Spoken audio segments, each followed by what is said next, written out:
지난 강의에서 우리는 아직 이스라엘이라는 이름을 얻지 못한 야곱이 아내를 얻는 장면을 보았습니다. 사실 2명의 아내들이죠.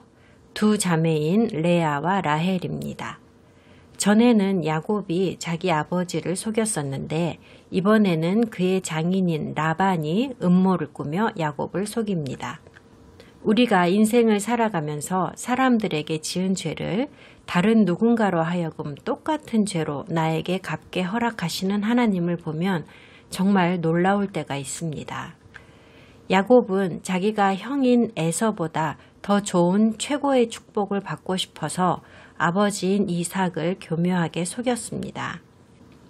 이 속임수로 에서는 수년 동안이나 우라통이 치밀었습니다. 그런데 지금은 라헬을 아내로 얻기 위해 7년 동안이나 일한 야곱을 라반이 교묘한 수로 속여가지고는 라헬 대신 레아를 결혼 초야에 밀어넣는 바람에 야곱은 그가 원하던 신부 라헬이 아니라 레아와 밤을 보내고 말았습니다. 29장의 끝부분에서 야곱이 아버지가 되는 장면을 보셨습니다.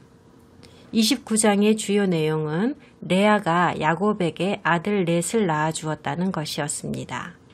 장남 르으벤으로 시작해서 시므온, 레위, 그리고 마지막으로 유다입니다. 무슨 이유인지는 모르지만 29장은 레아가 더 이상 아이를 낳지 못했다는 말씀으로 끝났습니다. 30장의 첫 몇 구절은 상황이 좀 바뀌면서 라헬에 대해 많은 이야기를 시작합니다. 평범하지만 경건한 언니 레아와는 반대로 동생 라헬은 아름답지만 세속적인 여자인 것을 확실히 알 수 있습니다. 야곱은 아직 메소포타미아의 하란 지역에 살고 있습니다. 아브라함이 약속의 땅 밖에서 태어난 것도 희한했는데요. 미래의 이스라엘 민족을 이루게 되는 야곱의 아들들도 처음에는 외국인으로 출발하게 됩니다. 그럼 창세기 30장을 다 읽어보겠습니다. CJB 성경이 있으시면 31페이지입니다. 오늘은 읽을 게 많습니다. 라헬이 자기가 야곱에게서 아들을 낳지 못함을 보고 그의 언니를 시기하여 야곱에게 이르되 내게 자식을 낳게 하라. 그렇지 아니하면 내가 죽겠노라. 야곱이 라헬에게 성을 내어 이르되 그대를 임신하지 못하게 하시는 이는 하나님이시니 내가 하나님을 대신하겠느냐. 라헬이 이르되 내 여종 빌하에게로 들어가라. 그가 아들을 낳아 내 무릎에 두리니 그러면 나도 그로 말미암아 자식을 얻겠노라 하고 그의 시녀 빌하를 남편에게 아내로 주매 야곱이 그에게로 들어갔더니 빌하가 임신하여 야곱에게 아들을 낳은지라. 라헬이 이르되 하나님이 내 억울함을 푸시려고 내 호소를 들으사 내게 아들을 주셨다 하고 이로 말미암아 그의 이름을 단이라 하였으며 라헬의 시녀 빌하가 다시 임신하여 둘째 아들을 야곱에게 낳음에 라헬이 이르되 내가 언니와 크게 경쟁하여 이겼다 하고 그의 이름을 납달리라 하였더라. 레아가 자기의 출산이 멈춤을 보고 그의 시녀 실바를 데려다가 야곱에게 주어 아내로 삼게 하였더니 레아의 시녀 실바가 야곱에게서 아들을 낳음에 레아가 이르되 복되도다 하고 그의 이름을 가시라 하였으며 레아의 시녀 실바가 둘째 아들을 야곱에게 낳음에 레아가 이르되 기쁘도다 모든 딸들이 나를 기쁜 자라 하리로다 하고 그의 이름을 아셀이라 하였더라.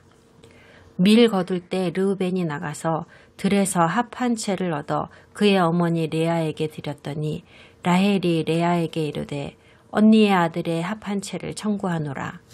레아가 그에게 이르되 네가 내 남편을 빼앗은 것이 작은 일이냐.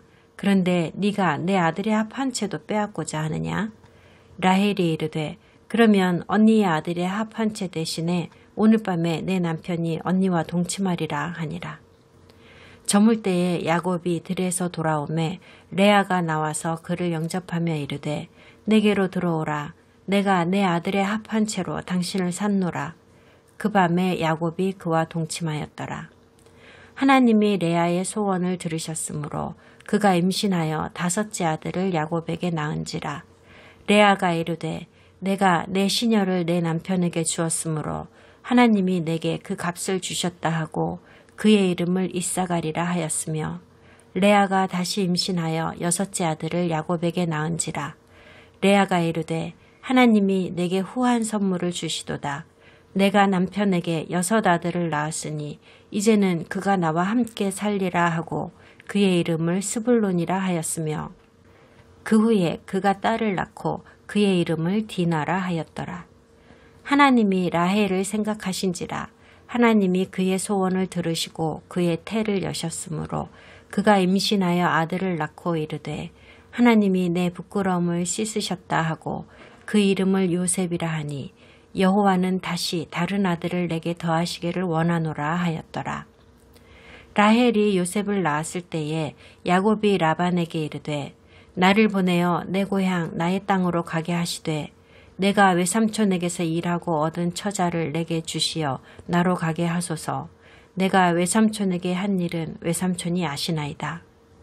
라반이 그에게 이르되 여호와께서 너로 말미암아 내게 복 주신 줄을 내가 깨달았노니 네가 나를 사랑스럽게 여기거든 그대로 있으라. 또 이르되 네 품삯을 정하라. 내가 그것을 주리라. 야곱이 그에게 이르되 내가 어떻게 외삼촌을 섬겼는지 어떻게 외삼촌의 가축을 쳤는지 외삼촌이 아시나이다. 내가 오기 전에는 외삼촌의 소유가 적더니 번성하여 때를 이루었으니 내 발이 이르는 곳마다 여호와께서 외삼촌에게 복을 주셨나이다. 그러나 나는 언제나 내 집을 세우리이까. 라반이 이르되 내가 무엇으로 내게 주랴. 야곱이 이르되 외삼촌께서 내게 아무것도 주시지 않아도 나를 위하여 이 일을 행하시면 내가 다시 외삼촌의 양떼를 먹이고 지키리이다. 오늘 내가 외삼촌의 양떼에 두루 다니며 그 양 중에 아롱진 것과 점 있는 것과 검은 것을 가려내며 또 염소 중에 점 있는 것과 아롱진 것을 가려내리니 이 같은 것이 내 품삯이 되리이다. 후일에 외삼촌께서 오셔서 내 품삯을 조사하실 때에 나의 공의가 내 대답이 되리이다. 내게 혹시 염소 중 아롱지지 아니한 것이나 점이 없는 것이나 양 중에 검지 아니한 것이 있거든 다 도둑질한 것으로 인정하소서.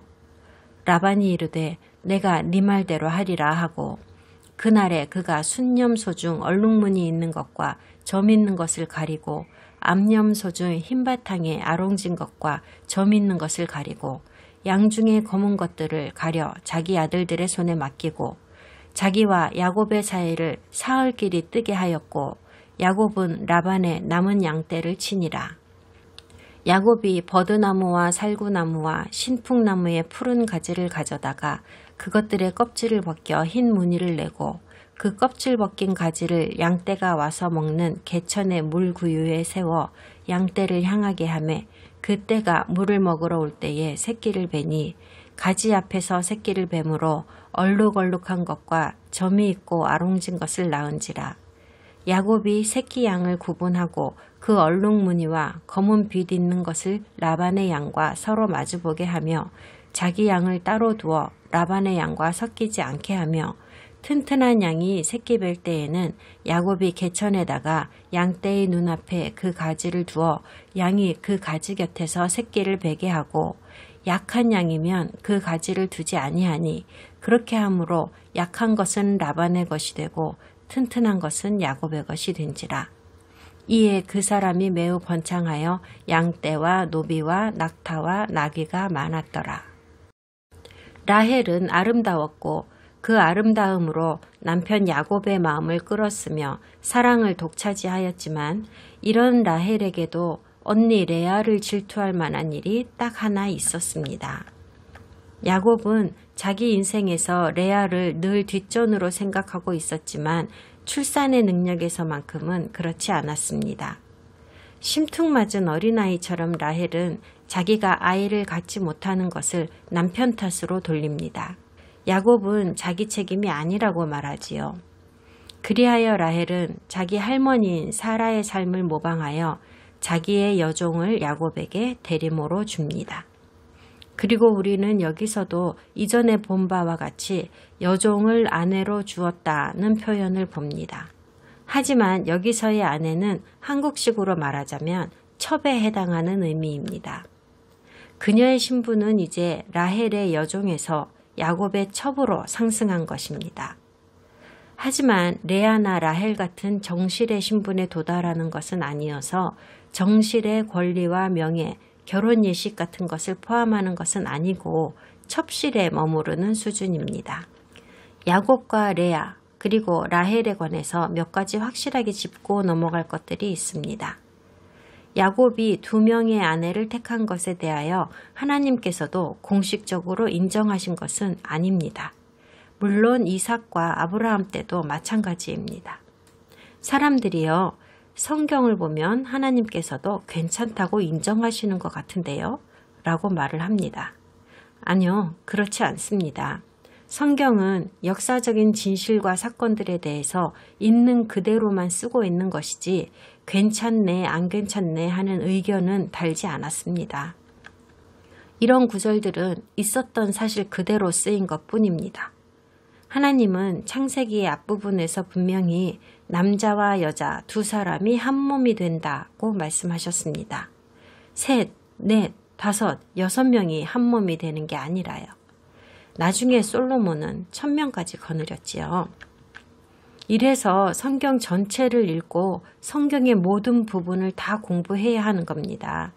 그래야 하나님께서 주신 명령과 규율을 단순한 역사적 사건들의 기술에서부터 분리하여 이해할 수 있게 됩니다. 성경은 남자와 여자 이야기로 가득 차 있습니다. 그리고 성경 속 인물들은 남녀를 불문하고 대부분이 과장되고 영웅시되고 부풀려지고 행실이 미화되기도 하고 정당화되기도 하고 심지어 초자연적으로 묘사되기도 했습니다. 여기 야곱을 좀 보세요. 그는 형과 아버지를 속였습니다. 그것은 옳지 않은 행동이고 우리가 본받을 만한 행동이 아닙니다. 그런 행동이 비록 성경에 적혀 있다고는 하더라도요.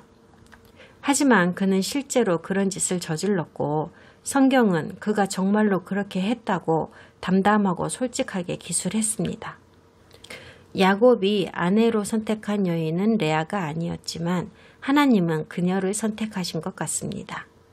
야곱은 대부분의 남자들처럼 육체적인 아름다움을 기준으로 라헬을 아내로 선택했습니다. 그것은 옳지 못한 선택이었지만 그는 그렇게 했습니다. 성경은 그가 그렇게 했다고 하는 그 사실을 적은 겁니다. 계속 그런 식입니다. 성경이 모든 사건에 대해서 옳은지 그른지 선인지 악인지 일일이 설명을 달아두지 않았다고 해서 하나님께서 이것들을 다 인정하셨다고 추정해서는 안 됩니다. 우리가 전심으로 성경을 사랑하고 읽고 공부하면 무엇이 하나님의 눈에 옳고 무엇이 그른지를 알 수 있게 됩니다. 그것이 하나님께서 우리에게 바라시는 바입니다. 사실 성경에 등장하는 모든 인물들의 성품이 온통 결함으로 가득 차 있다고 하더라도 하나님의 완전하심, 불변하심, 타협하지 않으시는 진리는 절대로 변하지 않습니다. 우리랑 똑같이 성경의 모든 등장인물들은 불완전하고 해서는 안 되는 일을 저지르기도 했습니다. 예수님만 빼고요. 계속합시다. 라헬은 자기의 여종인 빌하를 대리모로 야곱에게 주었습니다. 3절에서 라헬이 빌하를 주면서 그녀가 아이를 낳아 내 무릎 위에 놓아줄 것이라고 말하는데요. 이 표현은 중동에 있던 오래된 관습을 보여주는 관용구입니다.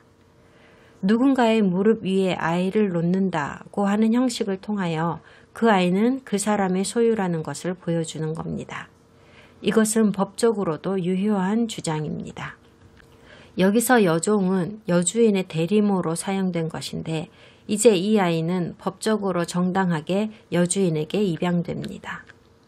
마찬가지로 라헬은 앞으로 빌하가 낳을 모든 아이들을 자기 아이들이라고 주장할 수도 있고 한편 받아들이지 않을 권리도 있습니다.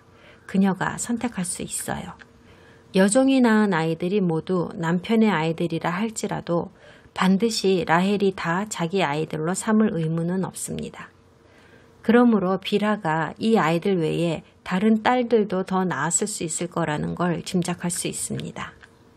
하지만 라헬이 그 아이들을 모두 입양했다는 증거는 찾아낼 수 없었습니다.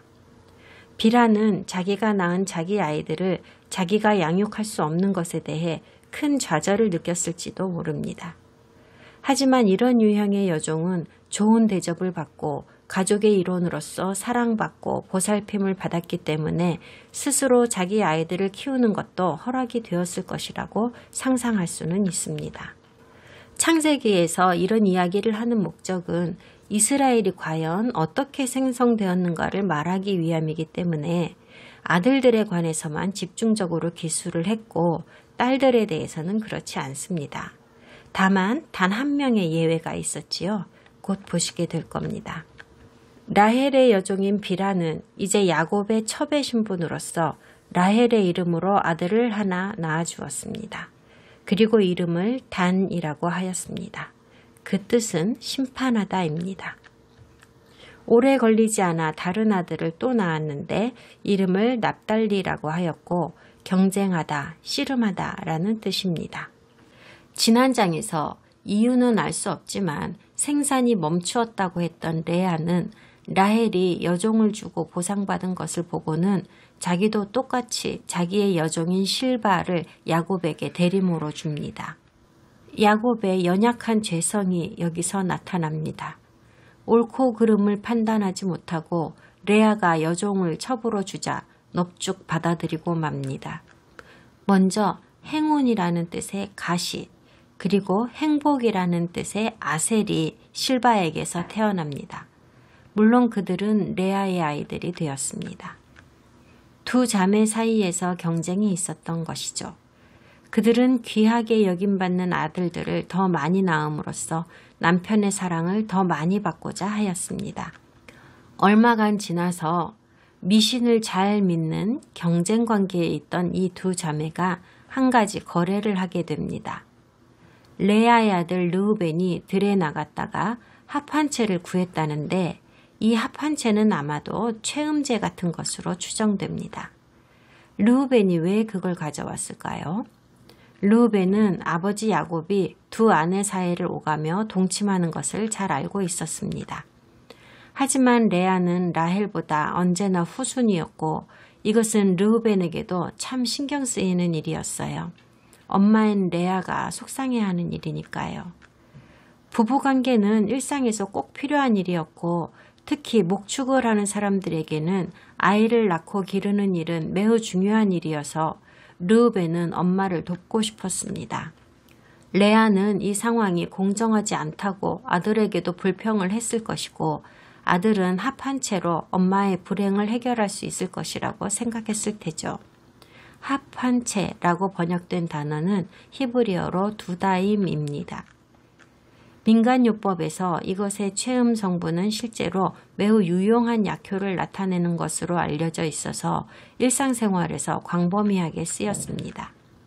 합 한 채는 방울토마토 같이 생긴 열매를 맺는데 곡식의 수확철에 얻을 수 있는 식물입니다. 합 한 채는 매우 강한 향이 납니다. 그리스의 사랑의 여신 아프로디테는 합 한 채의 여인이라는 별명이 있습니다.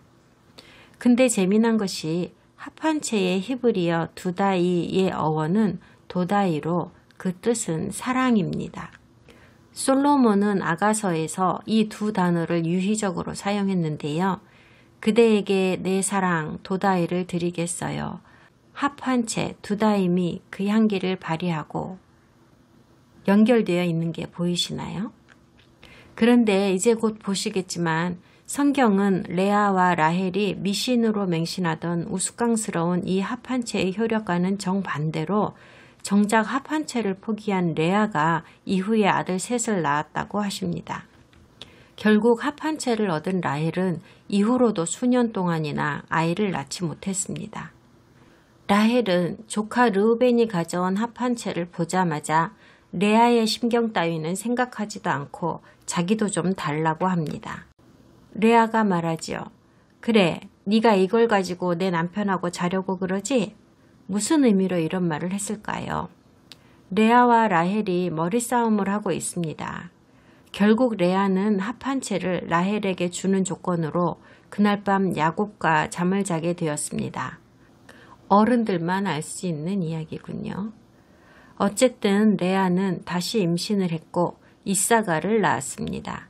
하나님이 보상하셨다는 의미입니다. 18절을 보니까 이 여인은 자기 여종을 야곱의 첩으로 준 보상으로 아들 이사가를 얻었다고 생각하는 것 같습니다. 뭐 이런 집구석이 있는지 모르겠습니다. 낯뜨거워지는 대목입니다.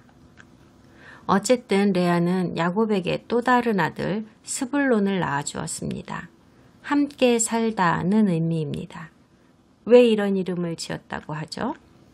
레아는 이제 자기가 동생 라헬보다 아이를 훨씬 많이 낳았기 때문에 남편이 자기를 더 사랑해 줄 것이라고 믿었던 겁니다. 다음에 보시는 것은 성경에서는 예외적으로 아들의 탄생이 아닌 딸의 탄생에 관한 언급입니다. 바로 레아의 딸인 디나가 출생하였다는 이야기입니다. 그 후에 드디어 라헬의 순서가 왔고 요셉을 낳았습니다. 여기서 매우 재미난 히브리적 언어의 유희가 펼쳐집니다. 23절을 보실게요. 라헬이여 아들을 낳고 나서 이럽니다. 하나님께서 나의 부끄러움을 없애주셨다. 히브리어로 없애다는 아삽이라고 합니다. 다음 절인 24절에서 라헬은 아들을 요셉이라고 이름하는데 하나님께서 그녀에게 아들을 더해달라는 뜻입니다. 아삽은 없애다, 요셉은 더하다. 요셉은 예언적인 이름입니다. 몇 년 후에 요셉이 아버지에게서부터 없어지게 되는데 다시 몇 년 후에 아버지에게로 돌아오게 되지요. 주의해서 보실 것은 이 강의의 서두에서 말씀드렸다시피 야곱의 모든 아들들은 야곱이 아직도 라반에게 종속되어서 메소포타미아의 하란에 살고 있을 때에 태어났다는 사실입니다. 이스라엘의 아들들은 하나에만 빼고 모두 약속의 땅 밖에서 태어났고 또한 약속의 땅 밖인 이집트로 포로로 잡혀갔으며 거기서 성장하게 됩니다. 두 아내를 위한 14년이 흘렀고 야곱은 이제 라반에게 모든 빚을 다 갚았다고 생각했습니다. 하지만 욕심 많은 라반은 아직 야곱을 놓아주고 싶지 않았습니다. 야곱은 참 쓸모가 많은 사람이었거든요. 라반은 이방인 강신론자입니다. 세상에 온갖 영들을 신봉하는 사람이지요. 그는 세상의 많은 신들을 믿고 있었고 야곱의 신도 그 신들 중 하나로 믿고 있었습니다. 그래서 27절에서 라반이 야곱의 하나님을 입에 올린 건데요. 깨달았다는 말은 추측하여 알았다는 뜻이고 추측한다는 것은 영매나 무당의 뉘앙스를 가진 말입니다. 라반은 야곱의 하나님이 가축들을 불어나게 하셨다고 말했는데 이 말은 맞는 말이지만 라반은 그저 야곱을 붙들어 두고 싶어서 한 말이었습니다. 여기서 우리는 라반과 야곱 이 두 사기꾼의 밀당을 볼 수 있습니다. 야곱은 자기가 제일 잘하는 일인 가축을 돌보는 일에 있어서는 라반보다 우위에 있다고 자신했습니다. 그래서 만약에 점박이 양과 염소를 자기에게 준다면 좀 더 머물러 주겠다고 말합니다. 영리한 야곱은 라반을 납득시키려고 자기 가축과 라반 가축의 특징이 뚜렷하니 가축이 늘어나도 어떤 게 누구 건지를 쉽게 구분할 수 있게 하려 한다는 말을 합니다. 실제로 야곱은 자기 가축을 더 많아지게 할 능력이 있었지만 라반은 절대로 그렇게 할 수 없었습니다. 야곱은 가축 색깔이 서로 달라지게 함으로써 라반이 다 자기 거라고 우길 수 없게 만들어 버렸습니다. 점박이와 줄무늬 가축을 어떤 식으로 교배하여 새끼들을 생산하는지에 대하여 성경학자들은 멘델의 유전학설이 만들어지기 전까지는 이런 고전적인 방법을 이용했을 거라고 말합니다. 그것보다도 여기서 보실 중요한 것은 히브리어 성경이 영어로 번역되면서 의도적으로 변개된 부분인데요. 그러면서 당연히 다른 언어로도 잘못 번역되었습니다. 이 구절에서 동물의 색깔과 특징에 대해 강조하고 있는데 어떤 것이 야곱과 라반에 속하게 되는지를 잘 보세요. 정리하면 온통 하얀색인 양과 온통 검은색인 염소는 라반에게 속하게 됩니다. 하지만 검은색 털에 하얀 점이나 줄무늬가 있는 염소나 하얀 털에 검은 점이나 줄무늬가 있는 양은 야곱의 것이 됩니다. 당시 그 지역의 양들은 보통 흰색이었고 염소는 갈색이나 검은색이었습니다. 암시된 뜻은 라반은 하얀 가축, 하얀 양을 선호했다는 의미입니다. 왜일까요? 양은 하얀 것이 정상이고 양에게서 검은 점은 거의 나타나지 않기 때문입니다. 반대로 염소는 보통 짙은 색이고 하얀 점이나 줄무늬는 거의 없습니다. 양이 희면 라반의 것이 되는데, 즉 양은 거의 모두 희니까 많은 수의 양이 그의 것이 될 것입니다. 그런데 히브리어로 흰색은 라반이라고 합니다. 웃기죠?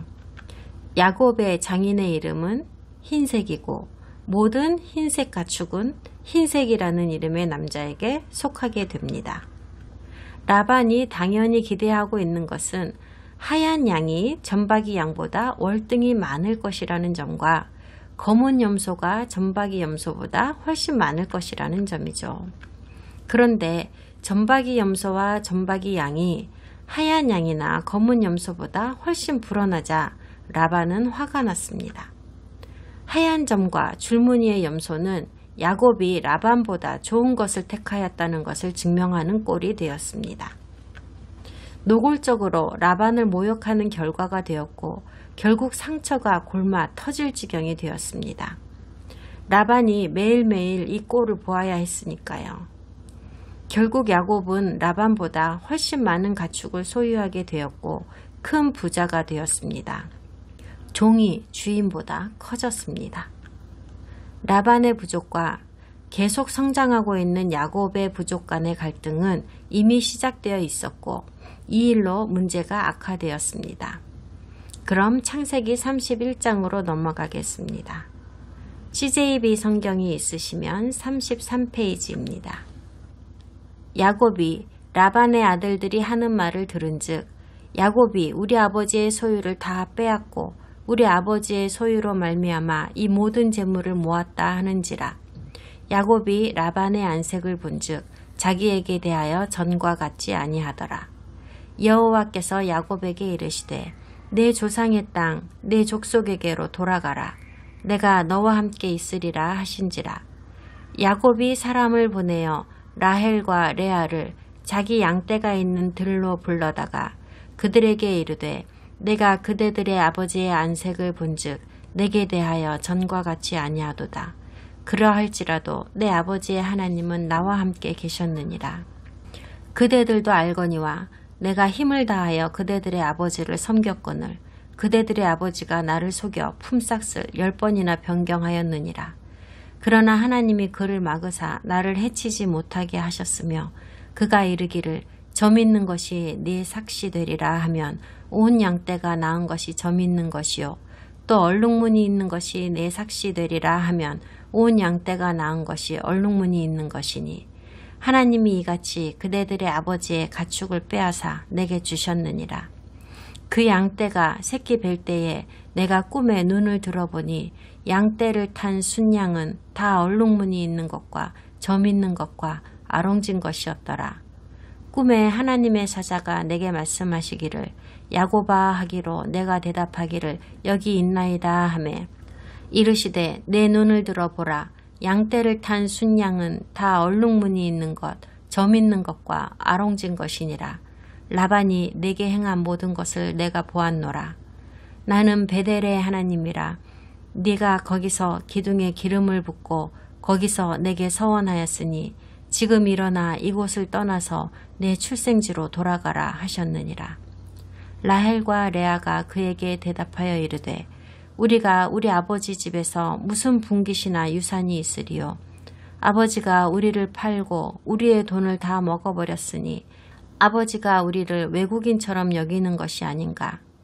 하나님이 우리 아버지에게서 취하여 가신 재물은 우리와 우리 자식의 것이니 이제 하나님이 당신에게 이르신 일을 다 준행하라. 야곱이 일어나 자식들과 아내들을 낙타들에게 태우고 그 모은 바 모든 가축과 모든 소유물 곧 그가 밧단 아람에서 모은 가축을 이끌고 가나안 땅에 있는 그의 아버지 이삭에게로 가려 할세. 그때에 라반이 양털을 깎으러 갔으므로 라헬은 그의 아버지의 드라빔을 도둑질하고 야곱은 그 거취를 아람 사람 라반에게 말하지 아니하고 가만히 떠났더라. 그가 그의 모든 소유를 이끌고 강을 건너 길르앗산을 향하여 도망한 지 3일 만에 야곱이 도망한 것이 라반에게 들린지라. 라반이 그의 형제를 거느리고 7일 길을 쫓아가 길르앗산에서 그에게 이르렀더니 밤에 하나님이 아람 사람 라반에게 현몽하여 이르시되 너는 삼가 야곱에게 선악간에 말하지 말라 하셨더라. 라반이 야곱을 뒤쫓아 이르렀으니 야곱이 그 산에 장막을 친지라. 라반이 그 형제와 더불어 길르앗산에 장막을 치고 라반이 야곱에게 이르되 네가 나를 속이고 내 딸들을 칼에 사로잡힌 자같이 끌고 갔으니 어찌 이같이 하였느냐.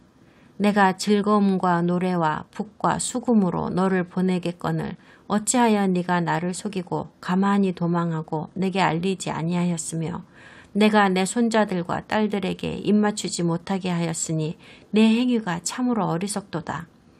너를 해할 만한 능력이 내 손에 있으나 너희 아버지의 하나님이 어젯밤에 내게 말씀하시기를 너는 삼가 야곱에게 선악간에 말하지 말라 하셨느니라. 이제 네가 네 아버지 집을 사모하여 돌아가려는 것은 옳거니와 어찌 내 신을 도둑질하였느냐. 야곱이 라반에게 대답하여 이르되 내가 생각하기를 외삼촌이 외삼촌의 딸들을 내게서 억지로 빼앗으리라 하여 두려워하였음이니이다.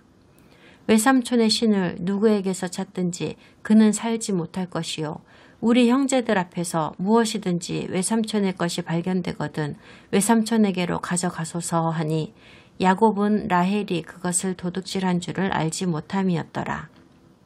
라반이 야곱의 장막에 들어가고 레아의 장막에 들어가고 두 여종의 장막에 들어갔으나 찾지 못하고 레아의 장막에서 나와 라헬의 장막에 들어가매 라헬이 그 드라빔을 가져 낙타 안장 아래에 넣고 그 위에 앉은지라.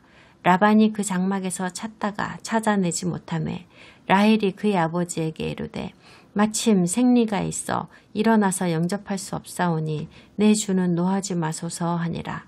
라반이 그 드라빔을 두루 찾다가 찾아내지 못한지라.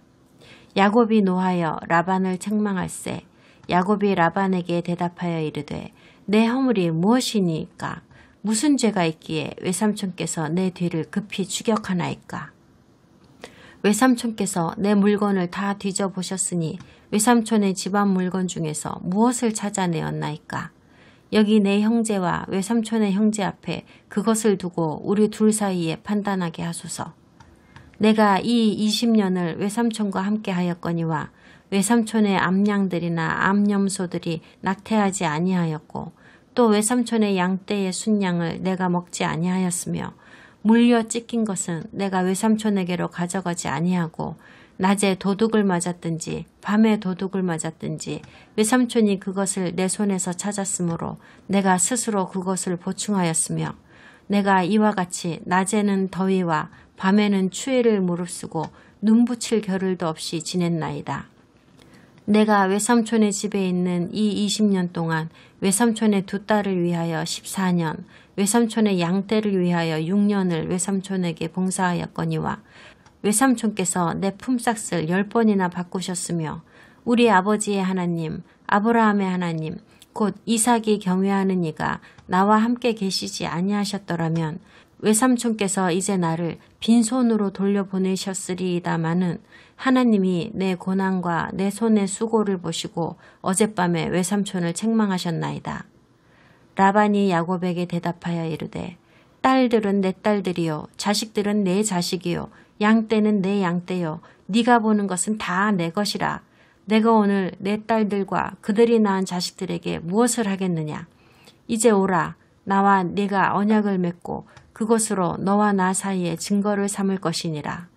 이에 야곱이 돌을 가져다가 기둥으로 세우고 또 그 형제들에게 돌을 모으라 하니 그들이 돌을 가져다가 무더기를 이루매 무리가 거기 무더기 곁에서 먹고 라반은 그것을 여갈사하두다라 불렀고 야곱은 그것을 갈르엣이라 불렀으니 라반의 말에 오늘 이 무더기가 너와 나 사이에 증거가 된다 하였으므로 그 이름을 갈르엣이라 불렀으며 또 미스바라 하였으니 이는 그의 말에 우리가 서로 떠나 있을 때에 여호와께서 나와 너 사이를 살피시옵소서 함이라. 만일 네가 내 딸을 박대하거나 내 딸들 외에 다른 아내들을 맞이하면 우리와 함께할 사람은 없어도 보라 하나님이 나와 너 사이에 증인이 되시느니라 함이었더라. 라반이 또 야곱에게 이르되 내가 나와 너 사이에 둔 이 무더기를 보라. 또 이 기둥을 보라. 이 무더기가 증거가 되고 이 기둥이 증거가 되나니 내가 이 무더기를 넘어 내게로 가서 해하지 않을 것이요 네가 이 무더기 이 기둥을 넘어 내게로 와서 해하지 아니할 것이라. 아브라함의 하나님 나홀의 하나님 그들의 조상의 하나님은 우리 사이에 판단하옵소서 하매 야곱이 그의 아버지 이삭이 경외하는 일을 가리켜 맹세하고 야곱이 또 산에서 제사를 드리고 형제들을 불러 떡을 먹이니 그들이 떡을 먹고 산에서 밤을 지내고 라반이 아침에 일찍이 일어나 손자들과 딸들에게 입맞추며 그들에게 축복하고 떠나 고향으로 돌아갔더라. 우리는 여기에서 역사가 또다시 반복되고 있는 것을 봅니다. 야곱의 인생은 아브라함과 매우 많이 닮았습니다. 그는 국적이 없는 방랑자였습니다. 그는 메소포타미아 사람인가요? 아니면 가나안 사람인가요? 롯과 아브라함의 상황을 상기해 볼까요? 롯의 재물이 늘어나서 아브라함의 가족과 롯의 가족이 갈등 상태에 놓이게 되었고 결국 해결책으로 서로 헤어지게 됐습니다. 야곱과 라반 역시 같은 상황에 놓이게 되었습니다. 성경에서 나누고 구별하는 작업이 행복하게 이루어지는 예는 거의 없습니다. 무언가 좋지 않은 일이 항상 중심에 있었습니다.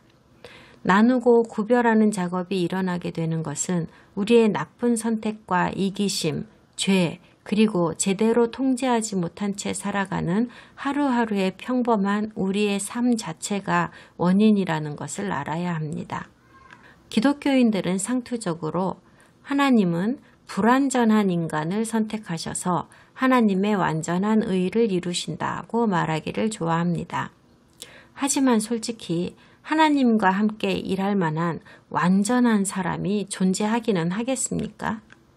롯은 자기를 묶고 있던 혈연인 아브라함과 영원히 결별하고 떨어져 나가서 암몬과 모압이라는 전에 없던 전혀 새로운 다른 가족을 형성했습니다. 그리고 여기 야곱의 경우엔 여호와께서 그분의 목적을 달성하게 하시려고 그의 형편을 이용하시사 그의 가족을 묶고 있던 처가인 메소포타미아와 결별하게 하셨습니다. 야곱은 생명을 보존하기 위하여 그의 가족을 이끌고 결국에는 이집트로 가게 되지만 한 가지 확실한 것은 다른 어느 곳도 아닌 가나안이야말로 본래 그의 고향이었다는 겁니다. 1절에서 야곱은 지금 야곱이 가진 그 많은 가축대들이 원래는 자기네 거라고 라반의 아들들이 말하는 것을 듣게 됩니다. 피는 못 속이는가 봅니다. 라반의 아들들도 똑같이 시기심 많고 이기적이고 탐욕스러운 자들이었습니다.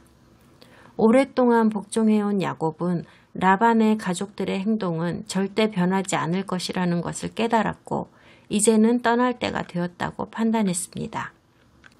이 생각은 하나님께서 넣어주신 것입니다. 야곱에게 이제는 하나님께서 약속하신 땅 가나안으로 떠날 때가 되었다는 명령을 하셨습니다. 야곱은 아내들과 의논합니다. 아내들은 당연히 떠날 준비가 되어 있었습니다. 사실 아내들은 그동안 받은 상처로 아버지에게 분노하고 있었음을 토로하는데요. 그녀들이 보기에 아버지는 정상적인 혼례 관습을 따르지 않으므로 자기들을 전혀 존중하지 않았고 자기들을 야곱에게 팔았다고까지 말합니다. 여기서 좀 다른 이야기를 하나 할게요. 히브리인의 사회는 상당히 남성 중심적인 사회입니다. 그렇지만 히브리인의 사회는 여성을 상당히 존중합니다. 성경에서도 예전이나 지금이나 여성들을 남성보다 가치 없게 여긴 적이 있다는 말씀은 찾아볼 수 없습니다. 여기 이 성경 구절에서도 야곱이 하나님께 떠나라는 명령을 받았을 때 그가 처음 한 일이 무엇이었습니까? 바로 아내들과 의논한 일입니다. 그게 제일 처음 한 일이었습니다. 그녀들은 야곱이 그녀들의 의견과 감정을 크게 고려하고 있다는 것을 알았습니다. 야곱이 주도하지 않았다는 말이 아닙니다. 야곱의 아내들이 친족을 떠나게 됨으로써 자기들에게 미칠 영향을 알고 스스로 결정할 수 있도록 존중해 주었다는 게 중요합니다. 야곱은 도망갈 궁리를 하고 실행에 옮깁니다. 가족들을 낙타에 태우고 라반의 소유물과 자기 소유물을 구분하고 라반이 양털을 깎으러 나가는 기회를 엿보았습니다. 그리고 그들은 떠났습니다. 그때 라헬은 아버지의 우상을 훔쳐서 가지고 갔습니다. 왜 그런 짓을 했을까요? 이 질문에 대한 답은 바로 앞구절에 있습니다. 14절에서 두 자매가 야곱에게 말하죠. 우리 아버지의 집에서 우리가 물려받을 수 있는 몫이나 유산이 있을까요? 몰라서 묻는 질문이 아니지요. 아버지는 더 이상 그녀들을 돌보지 않을 것이라는 걸 그들은 잘 알고 있는 겁니다. 이것은 또한 그녀들이 이제는 더 이상 아버지와 협력하지 않을 것이라는 것을 암시하는 것이기도 합니다. 그래서 16절에서 하나님이 우리 아버지로부터 찾아주신 재산은 우리와 우리 아이들 것이라고 아내들이 말한 겁니다. 메소포타미아에서는 가족의 우상을 가진 자가 가족의 부와 권력을 가진다고 간주하는 전통이 있습니다.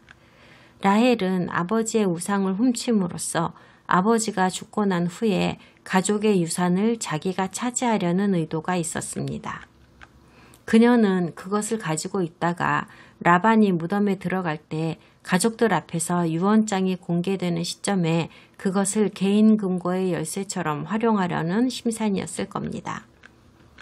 부동산의 권리 집행자로서의 기회도 쟁취하려는 거죠. 아주 심각한 짓을 저지른 겁니다. 어마어마한 도둑질을 저질렀어요. 라반과 그의 가족들 그리고 라헬 역시도 이 우상이 진짜라고 믿고 있었습니다. 이런 우상들은 진짜 신이라고 여겨졌습니다. 이런 우상에는 비, 치유, 자녀들, 보호 같은 신비한 부적 같은 힘이 들어있다고 믿어졌고 라반은 이런 신적인 존재에 크게 의존하고 있었습니다.